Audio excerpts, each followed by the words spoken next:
I just had the young person in mind. Doesn't have to be young, but I had that like 25 to 35-year-old in my mind where it's just, dude, life kind of sucks. It's kind of lame. It feels empty. I don't feel like purpose. I'm down. I'm depressed. Like, what's the point?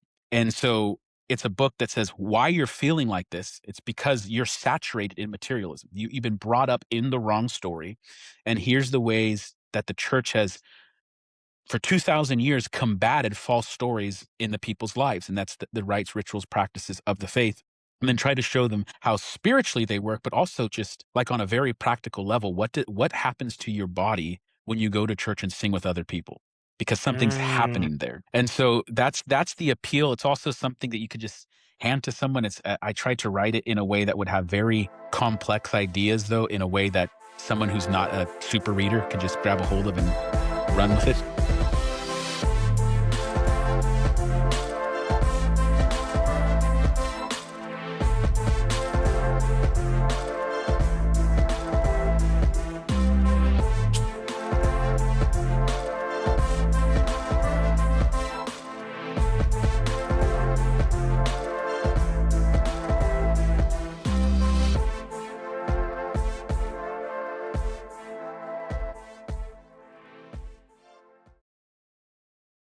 Well, hey there, guys. Welcome to another episode of the Faith Roundtable. I am Josh Burtram. I'm your co-host of the Faithful Politics podcast that happens right here on the same channel. So make sure you like, subscribe, do the stuff that hacks the algorithm. Also, we have a Patreon and a Substack. All those things are in our description. The links are in the description. Go check that out. Make sure you're going because we like giving you guys all sorts of good stuff there.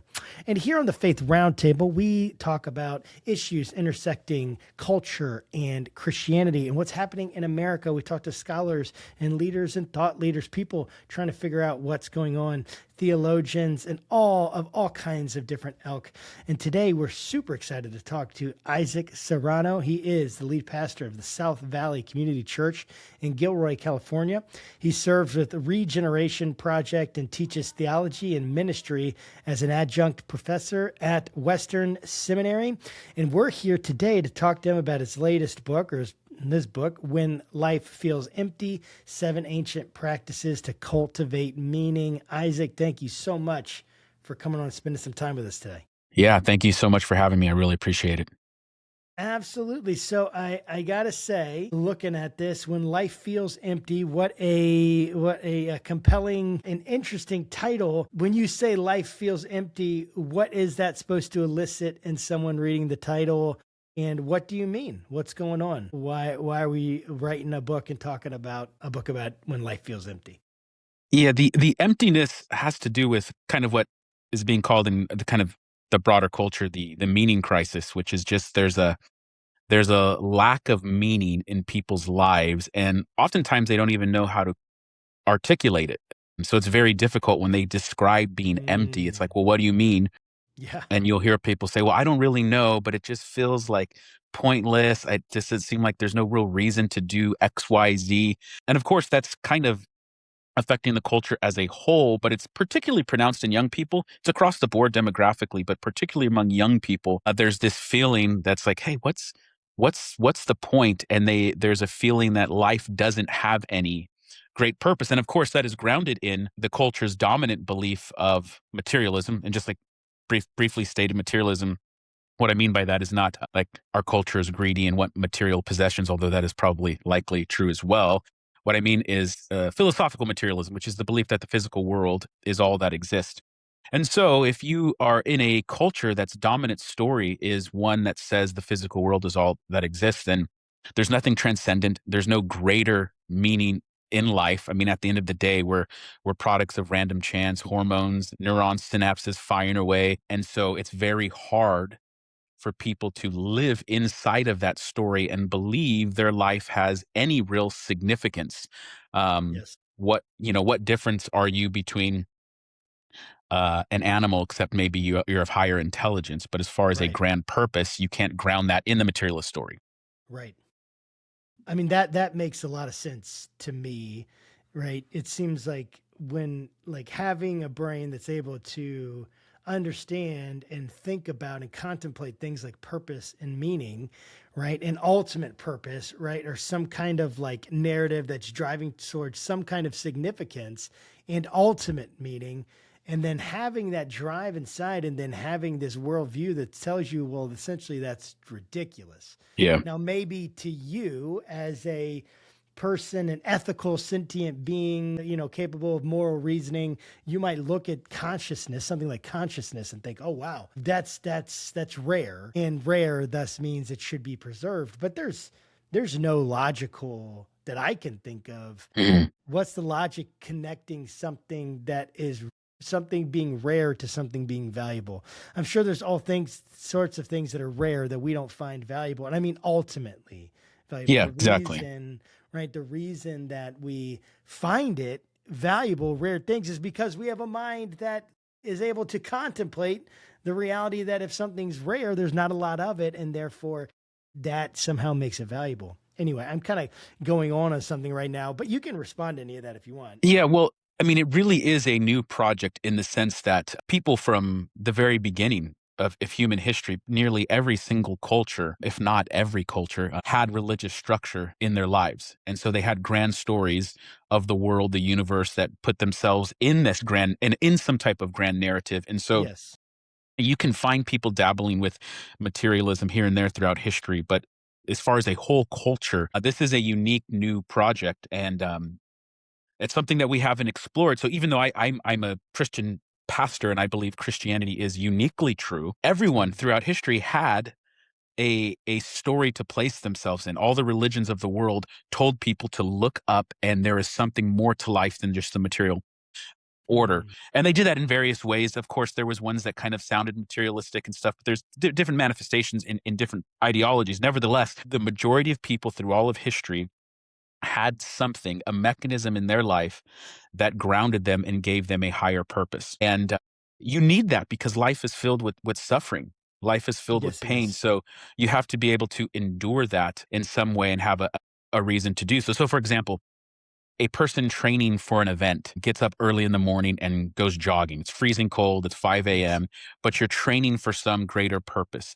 A student might hate homework, but they do the homework to get the grades so they can get the degree.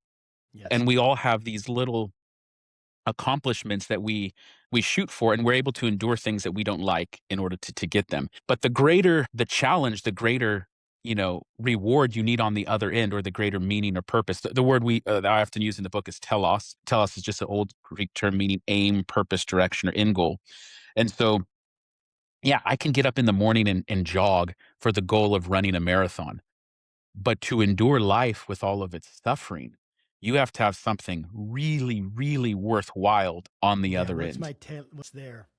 Yeah, and so, humans, we've always had transcendent motivations, um, and so we're living in a culture where young people have been told, you know, you're actually, it's a conflicting message. I talk about it Hmm. in that, um, we have movies and songs and media that say, "You're special, your life matters," Yes. and all of this stuff, and that's sort of like the surface level, but underneath that, there's an operating system in our Hmm. culture that says the physical world is all that exists. That's what matters, and that's what's most important, and you are just a product of chance. You are, um, a body, maybe an intelligent animal, but nevertheless, you're just that. And so we can't endure suffering anymore. So that's why, like, the smallest thing sets us off culturally. I don't mean I'm to be the guy who's like, we're so weak and pathetic. That's not my point. Sure. You look at what people historically endured and still Yeah. were able to have joy and peace and a purpose for living, where we live in a place where the standard of living is something that our ancestors could not dream up. They could not dream up of. If you No. asked our ancestors to write something what you think heaven will be like, well, we're in it. Probably a Like, lot like what we're in right we now. have Yeah. access to food and clean drinking water. I mean, not everybody, but for them, like, at least Right. in Right. I'm in the We Bay live Area, that California type of thing. So totally. even when we had a global shutdown, like, we were worried about toilet toilet paper, Yes. but I still had access to clean drinking water, still food. So they couldn't dream up a standard of living with what we enjoy. Nevertheless, we're miserable. Like, in the statistics are clear, like, in nearly every Yeah. measurable category, we are not happy, we're depressed, we're sad, we are more miserable while we simultaneously enjoy a standard of living that would never even be entered the wildest dreams of our ancestors. So it's a great Which is paradox. wild. It's a huge Yeah. paradox, and it makes you think. Like, so I've heard people say to me things like, which there's a certain logic to it, and I'd love for you to kind of respond to it. Like this idea that once I realize that I don't like this is all there is, it gives me an appreciation of what I have now, right? So this idea that like, oh, say materialism is correct. I don't think it Yeah. is, but say they, for Yeah. sake of argument, it's correct. Then if we realize that and we say, okay, I only get one chance to like, Yeah. this is the only time I'll ever have a daughter ever. Like this is so unique. And again, in a Christian worldview, that's true as well. But there's also the sense that, yeah, even if you Yeah. make mistakes now, you'll be able to make up for them. Whatever you do here, you can maybe make up for that in eternity when you're with these people Yeah. and all of that, right? And right now, right, this embodied existence, it's like there's a sense where I've heard people say, and even Yeah. several Christian people, honestly, if it's just is all it is, then hey, at least I can appreciate what I have now and live this life and, you know, not necessarily thinking like Paul would, like if Christ didn't rise from the dead, you Yeah. are to be pitied above all. So I Yeah. guess I wonder like if you've experienced that kind of attitude Yeah. and Totally. how you respond to it. What's your take on that? Yeah, well, it's an interesting take because it's in what I would say is that it's internally inconsistent in that it's borrowing a value system from Christianity, but also rejecting other portions of it. And what I mean by that is this. You could say, okay, I have a child and I have this one life, so I better really love my child and give him the best at all that I have. No, you don't actually love your child. That idea, the way you are saying you love someone is actually a borrowed concept from religious structure because Hmm, if materialism is true, the idea as love, as most people mean it, like the majority of people, that's not what we're that has talking about.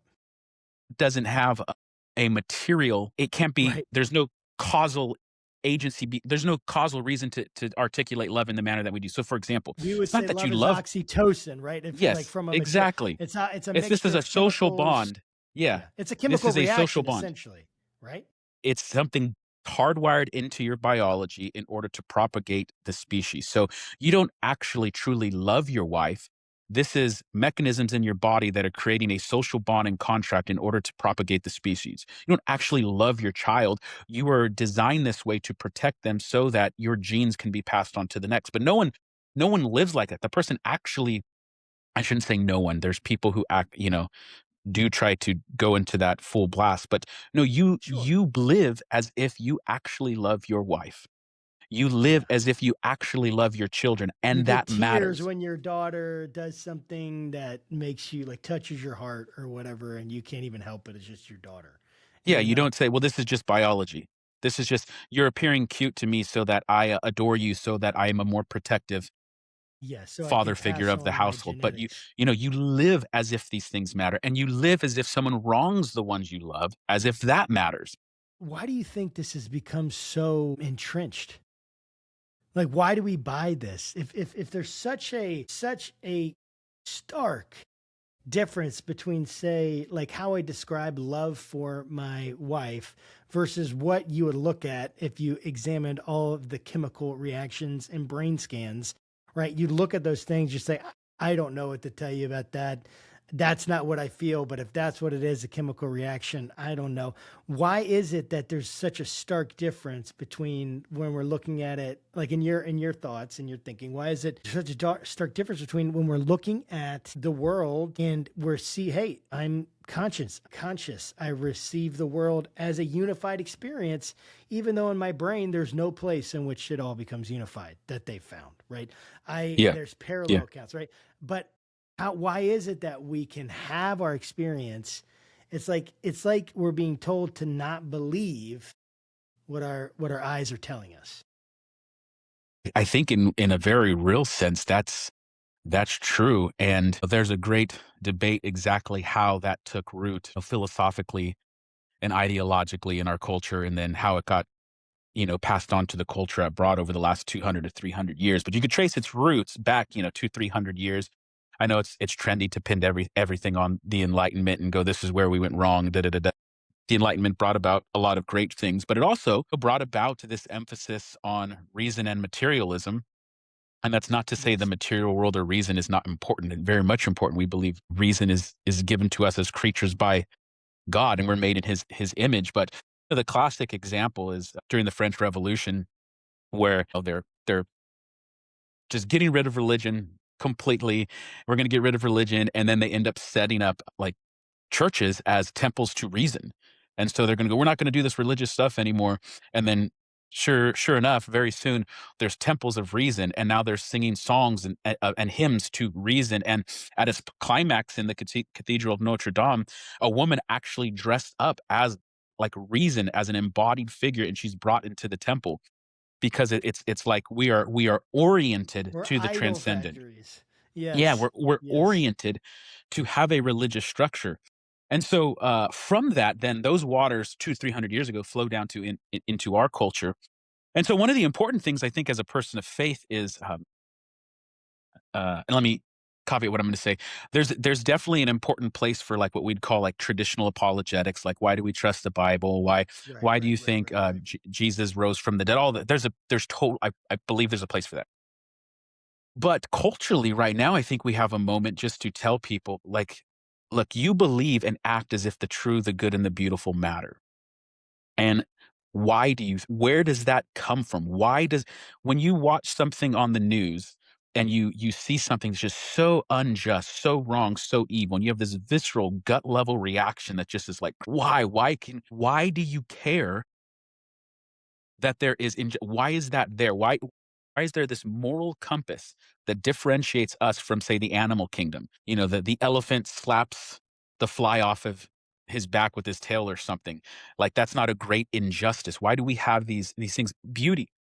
Why does a song move us? Like, we've had these experiences where we're just listening to something in our car, and a song does something to us, like deep down.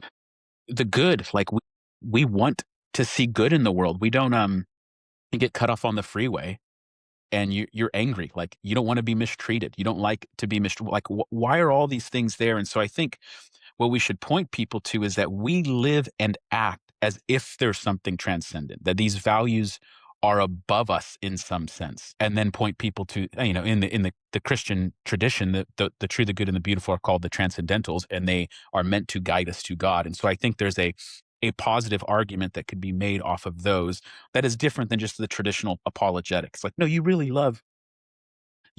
I talked to a father once years ago. He lost his two adult sons. He was an older man. He was in his probably 70s, and both of his sons died in their 50s. And it's one of those tragic things where, I hear you're a pastor. Well, I stopped believing in God because a Right. father shouldn't have to bury his two sons. Sure.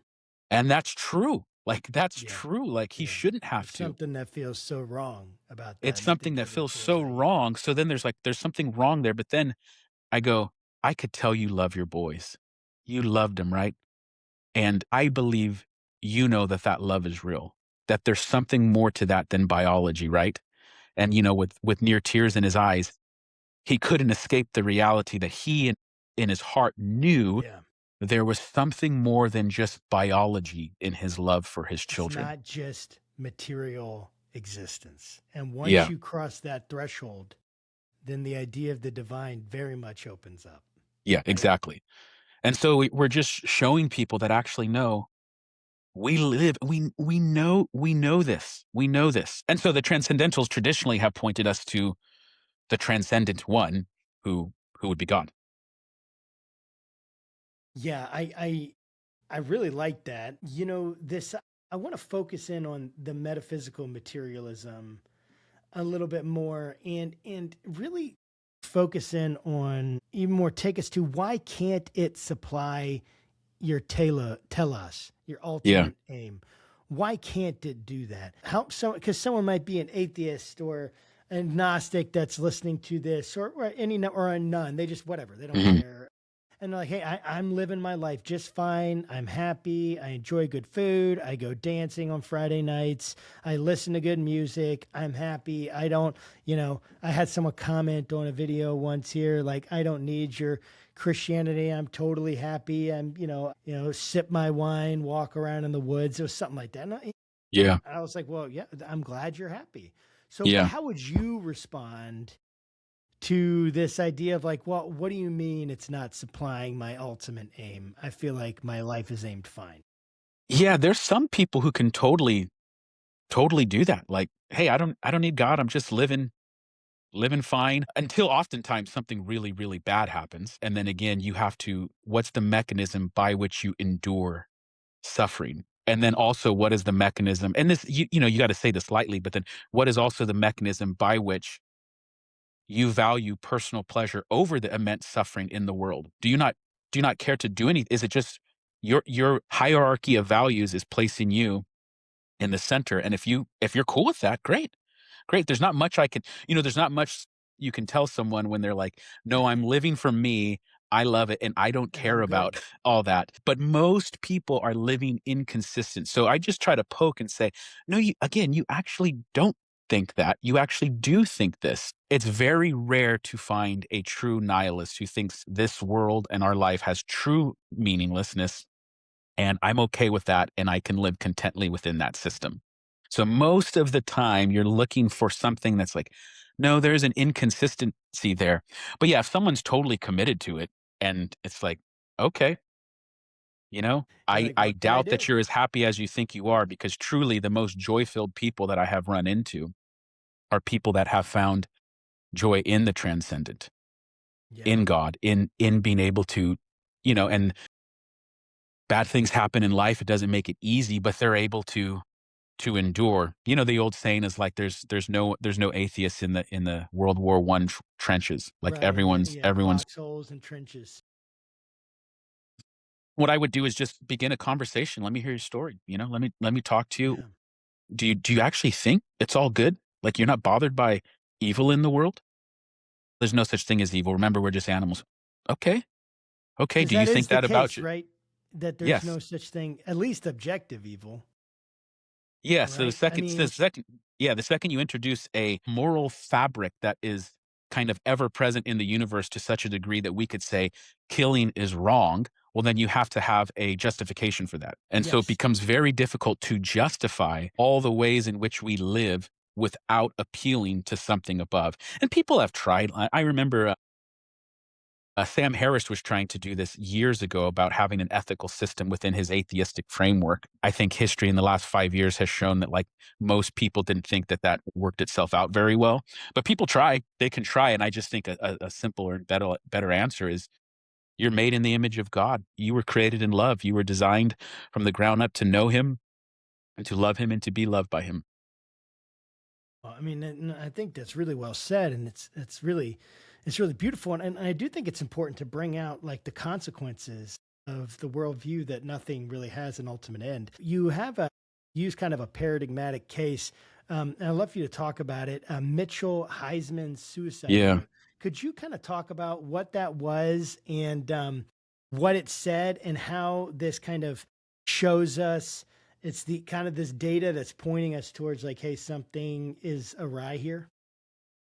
Yeah, the story of Mitchell Heisman is interesting because in one sense it's embodying everything we just talked about. Is he was a young man who was just very, very consistent in where his thoughts were going. Hmm.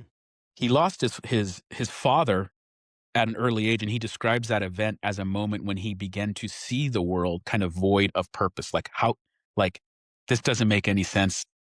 There's not a rhyme or reason to it. And he goes into basically adopting atheism, and he realizes, wait, if my atheism is true as I understand it, then there is no difference between right and wrong. There is no heaven or hell. There's nothing transcendent, and life is meaningless. And he ends up, unfortunately, taking his own life. But it's so tragic because he probably is able to be consistent to a degree that just most people aren't. Like he came Yes. to the conclusion, I have no justification. I mean that in a philosophical sense. I have no justification, what we would call like epistemic justification Hmm. for morality, good, evil, love, all of these things. So life is meaningless. So what's the point? And Mm, ultimately that drove him to some very dark places. it's tragic. You know, on the opposite end, we see this for people who are in I mentioned in the book people who are in POW camps. There's stories about how when there's men in a POW camp for a while and someone new is brought in, they immediately have to give someone some type of purpose that transcends that type of suffering.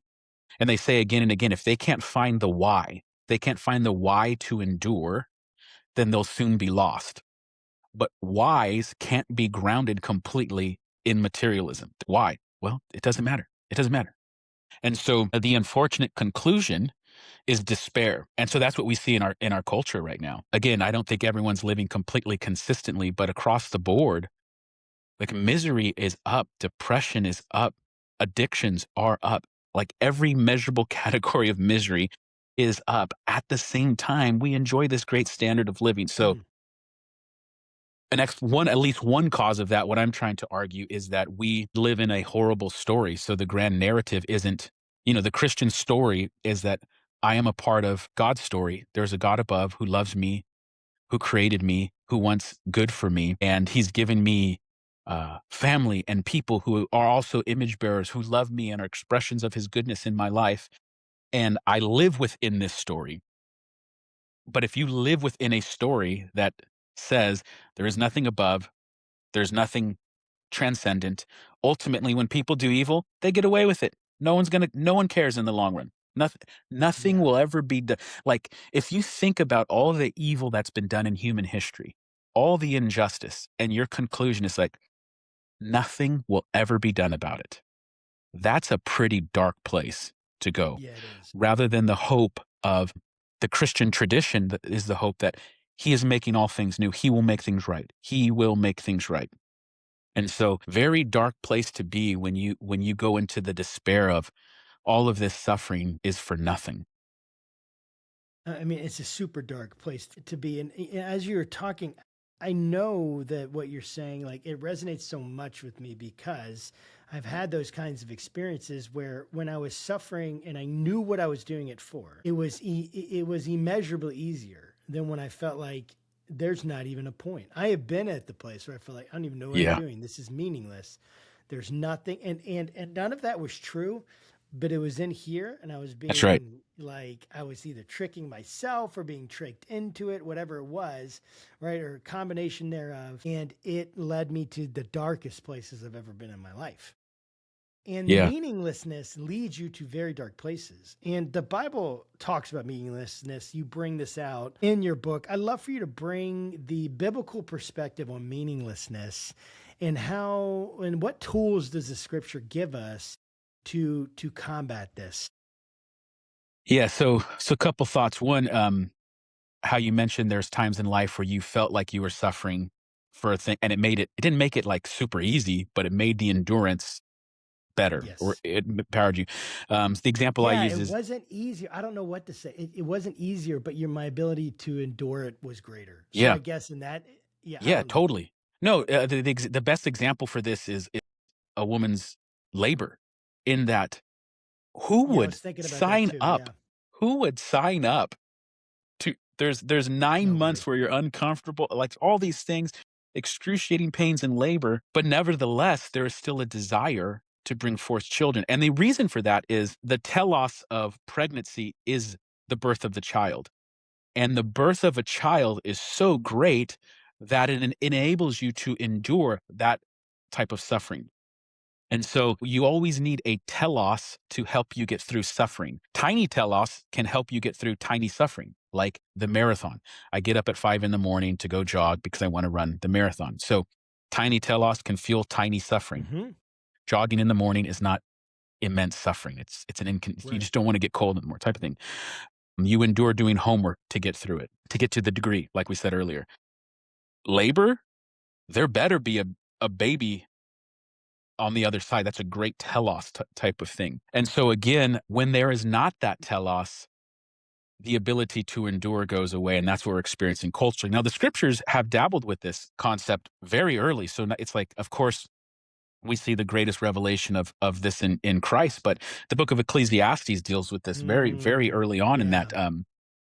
that, the author goes on again and again, like life is filled with suffering and this and that. And in the end, what is the difference between a human and an animal? The beast and humans are the same. We all go into the ground. We all go to Sheol. And he's repeating, it's like chapter after chapter. And the book itself almost feels depressing. It's like, dude, just, Yeah. this is man. And then, of Take a course, the great Prozac, turn. bro. Yeah. And at the great turn at the end, of course, is, well, there is something above the sun. There is something transcendent. That's the idea. It's not like there's something geographically above the sun. They were speaking in greater categories that there is something above the sun. God is up there. So obey him, do what he said. And he's like, listen to him, do what he says, because he is the one who is above all. And that's in one sense super simple advice. Like, no, there's a God above, so live rightly. Very simple. But in another sense, that's deep. That's incredibly profound that you have this ancient writer wrestling with these things. It's like, it seems as if evil people get away with it. It seems as if riches don't matter. It seems as if life is meaningless. But then he takes the turn that then is the justification for enduring this present life. And that's the turn our culture doesn't take, is no, there actually is something above the sun. Therefore, live in light of that. And if you don't take that turn, it becomes incredibly difficult. Now, then the scriptures give us, particularly in the New Testament, the means by which we reinforce the true story of the world to ourselves. And that's what I talk about as sort of the rites, the rituals, the practices of the church: baptism, communion, the Lord's Prayer, going and singing in church. Those things infuse our life with the true story of reality, because it's very difficult for us to believe the true story of reality, depending upon our upbringing, Mm. depending upon our background. I often think of someone who grows up in a home where they don't feel loved, and maybe it's because they weren't loved that much.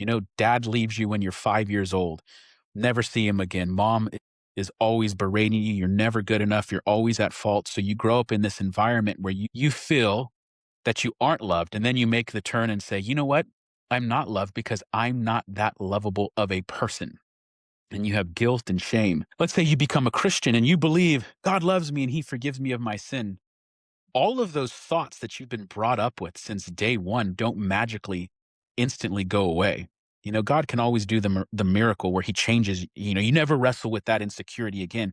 But for the most part, you will need to sing songs every week.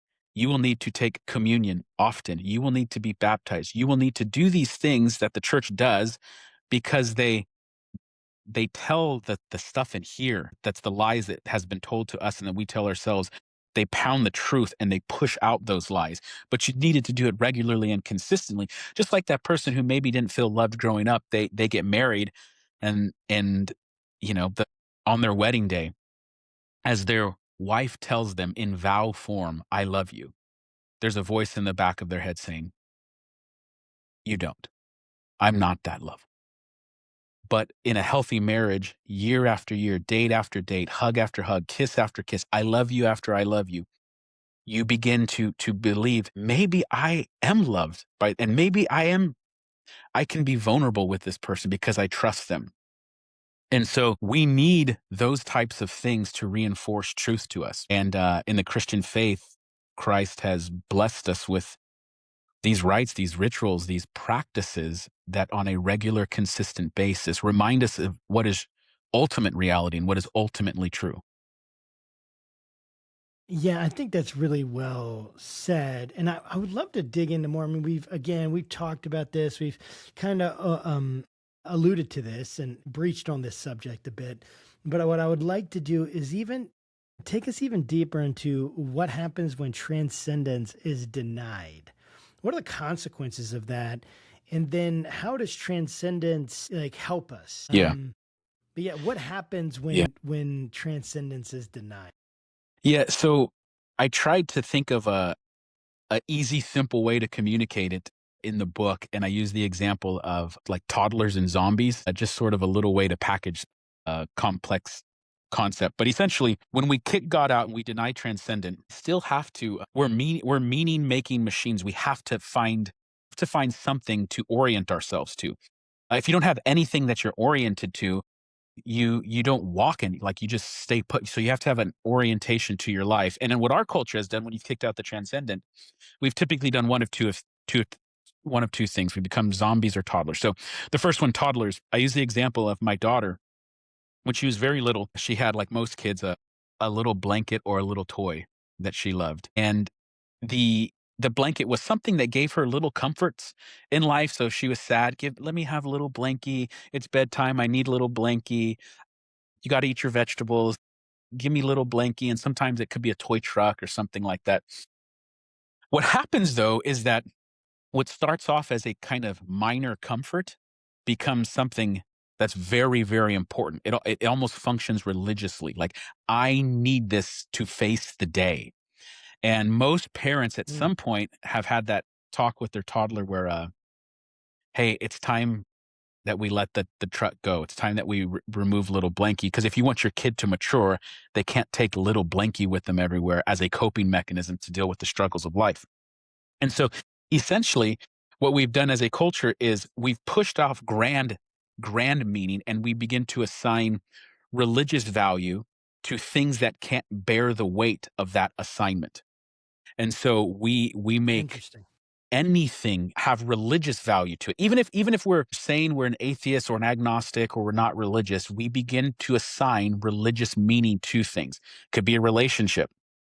Your girlfriend becomes the all important encompassing thing in your life, where if you lose that, if you lose little blankie like a toddler, you flip, you break. So you remove little Yes. blankie, people, they can't handle it. And so you see that on all kinds of things, whether it's a pop star that becomes like life, comic book, sports, like whatever it is. And none of these things are bad in and of themselves. The danger is that we begin to give them religious meaning and they function in a religious manner in our life where they have that type of value. And so all we have to do is look around and see how we've made anything and everything a god. It is the thing that we go to find meaning and purpose. And so that's on one end. And on the other end, I use the example of a zombie, and this is the unfortunate case that's taking place in our culture as well, is that we don't turn to God to help us endure suffering. So we turn to lesser things to help us endure suffering, and that's always the promise of some substance or some addiction. It's just enough that will help us cope with the pain in our life. I'm sure you're aware of, like, our culture is a culture of addiction, whether and don't just think like hard drugs immediately. And, immediately we go to like fentanyl, this drug, but from that to alcohol to your phone to video Mhm. games to whatever it may be, we become like zombies, where a zombie is, they live for one thing and they're driven by their hunger for one thing. And, in the zombie movie, it's going to be like brains or human flesh or something like that, but Right. they're driven by their most base appetite. And Mm, culturally, what we've done is we are driven by our most base appetite, and we just desire the next hit. And it's so depressing. It's so sad when you talk with people, they know it. I've talked with countless people. It's like, I'm just living for the next hit, the next fill in the blank. And you become a slave to your most like basic appetites. And that's what we're seeing, and it's no way to live, because it's depressing, and then it's even more depressing when you come to realize it. So it's depressing to live like that, but then it's really dark when you come to the conclusion, no, I actually am just living for the next fill in the blank. Because again, we know we were intuitively, we sort of know we were made for something more. Like, that's no way to live. In our language, if you've talked with a loved one who's had a love, if there's someone who has a loved one who's fallen into deep addiction, they even say things like, that's not my baby boy anymore, because it so warps us and so changes us that we become like a shadow version of ourselves. Now, the good news is there's grace and forgiveness and healing always, yes. but it's a dark place to be, to know that you are now enslaved to your most basic appetite. Yeah, it is a tragic thing. And I agree so much with what you're saying. Like the idea that human beings require meaning. It's not optional for us. I Yeah. absolutely see that in my own life. I see it in the life of the people around me. It makes sense, like you said, on the micro level. It makes sense on the macro level. Somehow we say, yeah, my life needs meaning, but we stop that meaning within the date of our birth through the date of our death. And then that's where our life has meaning, as opposed to some kind of ultimate meaning. And this idea that these substitutes that we bring can't bear ultimate weight, Yeah. right?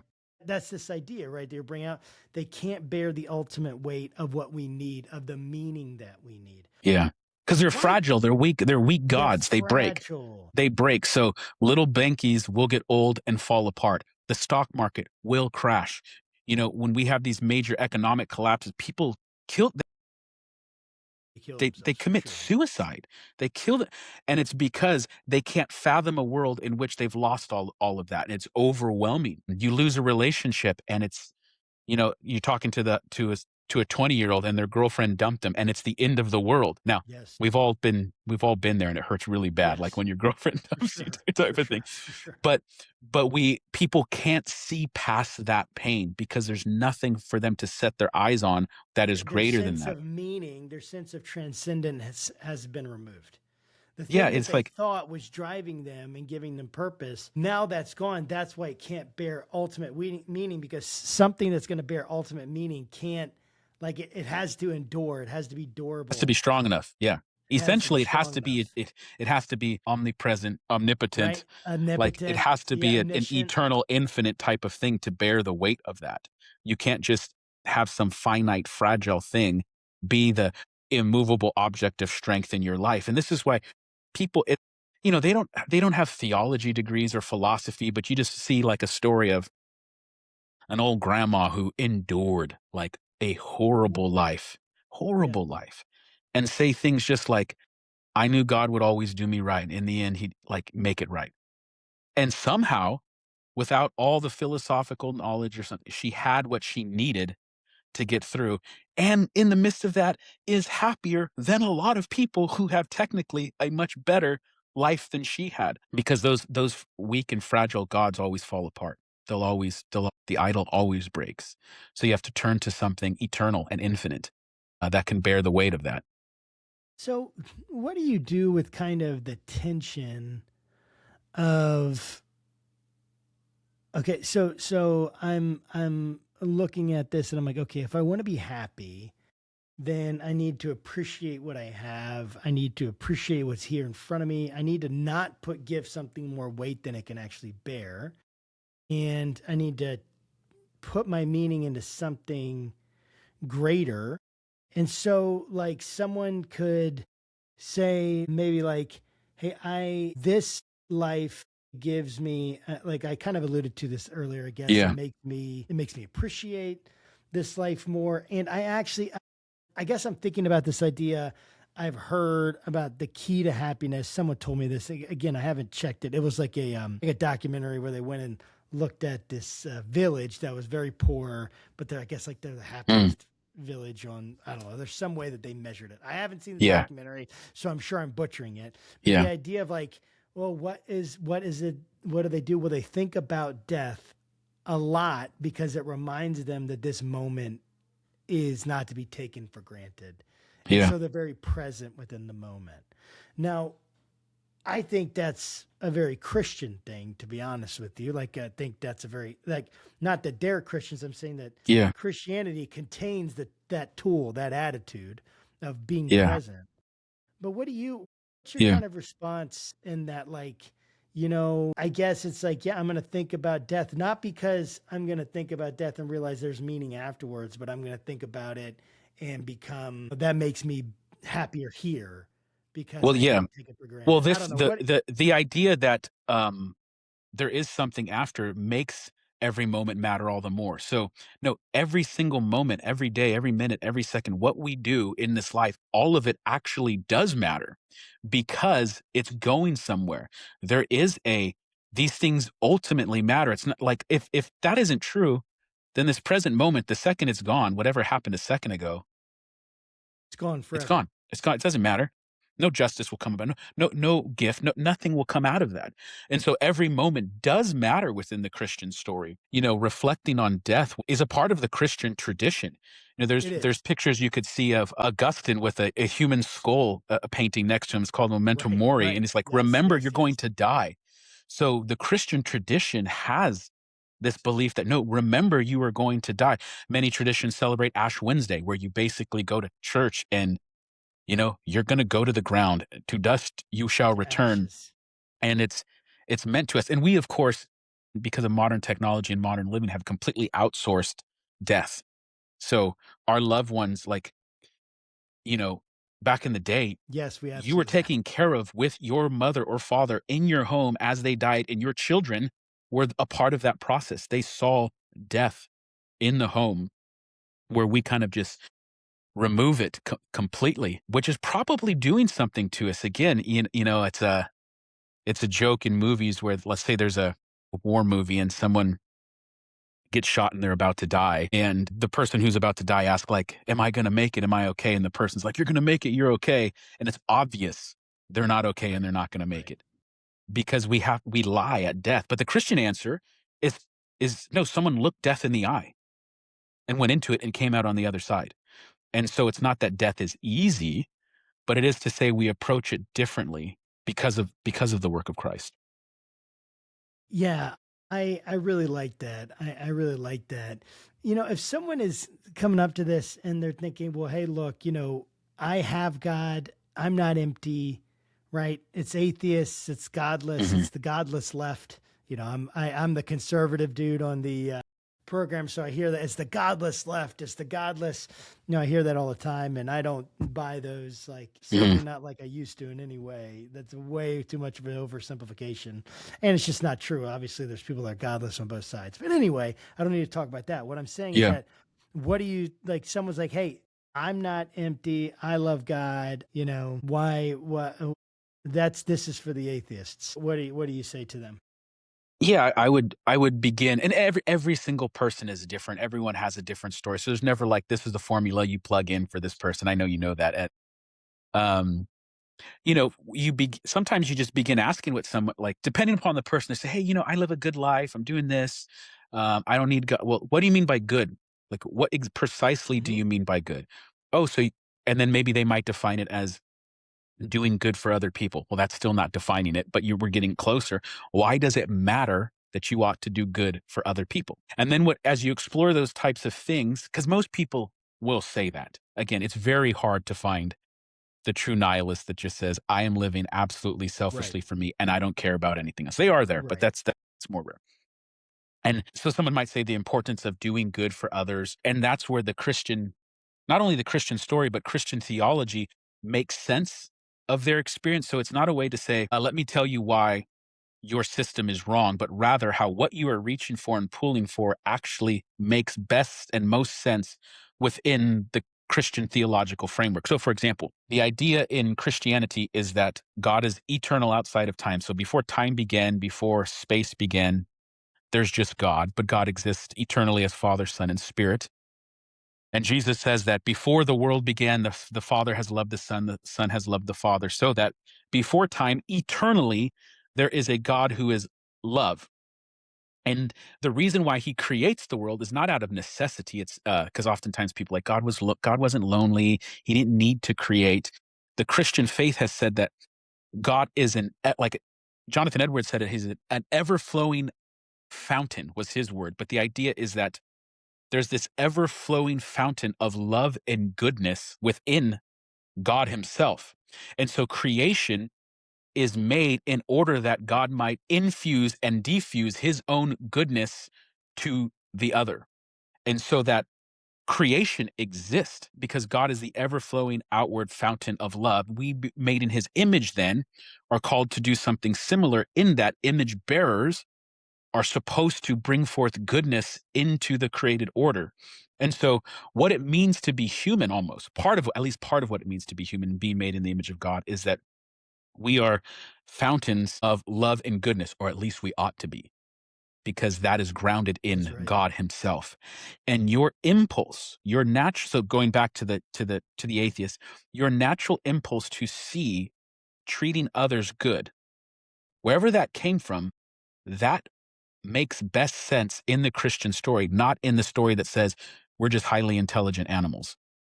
That it's actually the Christian story, and particularly theology, the Christian theological framework, that God is eternal and he exists in that man and creates us in his image. So you might disagree with that, but you need to kind of offer up a better explanation for why you think that's good. Why do you think it's good to do X, Y, Z? Why do you think goodness is even anything? And so again, it's a little different of approach than traditional apologetics. It's more of like, this is the best explanation of things. And that's what's most convincing to me about Christianity. It makes the best sense of reality as we know it and we live. Yeah, that and I appreciate that, and I agree with that. Really, I was thinking, what if someone is like, you know, I believe in God. I don't like and why do I need rituals, and why do I need a community and church, and why do I need to go all this stuff? I know the early church had rituals, and but all that stuff didn't that become legalistic, and that's what they had to do in the Reformation. And I'm Yeah. kind of just making this up, right, of what they Yeah. No, might say, totally. but I, I'm I, trying I to, hear, no, right, totally. what is it? I believe in God. Why do I need all this other stuff that you're talking about to not be in? Yeah. Part of the issue is that also in Christian culture, there was a great reaction to dead religion kind of in American culture. And Yes, so big the time. emphasis became on a relationship with Jesus. So we have the It's slogan, not Christianity religion. is It's not a yeah. religion, it's a relationship. Well, Yes. I see what that is reaching for, and there's a sentiment that I agree. Like dead religion is not going Totally. to. You can't just do the thing, the checkbox. However, Christianity is a religion. There's religious structures. There's rites, rituals, their habits. They're prescribed by God in the scriptures. And that and this is the important part. Religious structure is not at odds with relationship. The actual religious Mm, structure is meant to enhance our relationship. So come on. everyone is doing rites, rituals all the time. We all Right. This is the person Right. who's going, I don't need rituals. You have a morning ritual. Of course you do. Every day. Human beings, we're right ritual making machines. And so we're all doing them. The question is, are the ones we're doing orienting ourselves to the true, the good, and the beautiful? And the ones that the church provides, when properly done in a healthy church, they orient ourselves in the right way. So for instance, when someone gets married, you don't on the wedding day, you say this wedding stuff, this whole institution of marriage is just kind of lame. We already have a relationship, and this marriage is going to be at odds with our relationship. But rather, we understand institutions, when properly functioning, enhance the relationship. The wedding ring, well, this is just a symbol. I don't need to wear it. It doesn't mean anything. No, actually, to have something on your Right. body that is a constant reminder of a covenant you made in front of others is a good thing. And so to go to church and to take communion and to hear the words, take this and remember. Well, remember what? That Christ died for me. You need to hear that. And you need Yes. to have someone else speak that over you, because sometimes Yes. you're not strong enough to even believe it about yourself. Yes. And so the community of faith comes alongside of you and tells you, no, you're not thinking right. You think you're not loved. You think your sins this week, they've caused too much guilt and shame. No, no, no. Christ says, this is my body given for you. You come and you sing the songs that reorient you towards the true and the good, the beautiful found in the Lord. And so, yeah, it's unfortunate that our culture has picked up this, and it's sort of and I get it. It's anti-institutional, religious, but we don't want to throw the baby out with the bathwater, create the false dichotomy. No. What we're reacting to is we don't want bad institutional practices. We don't want Right. bad religious structure. We don't want unhealthy or dead religion. We Right. want these things in a healthy manner so that they reinforce our relationship with the Lord.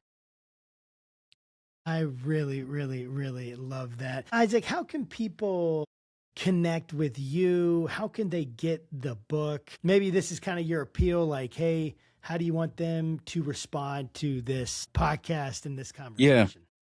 The book is pretty much everywhere books are sold. You can find it. You could hear more of my sermons if you want to go to South Valley Community Church, as you mentioned, but my webpage, Absolutely. isaacserrano.com, is there too. And you can just search my name and the socials will all pop up if you just search Isaac Serrano. But my appeal is basically I wrote the book just to basically hand to someone. I just had the young person in mind. Doesn't have to be young, but I had that like 25 to 35-year-old in my mind where it's just, dude, life kind of sucks. It's kind of lame.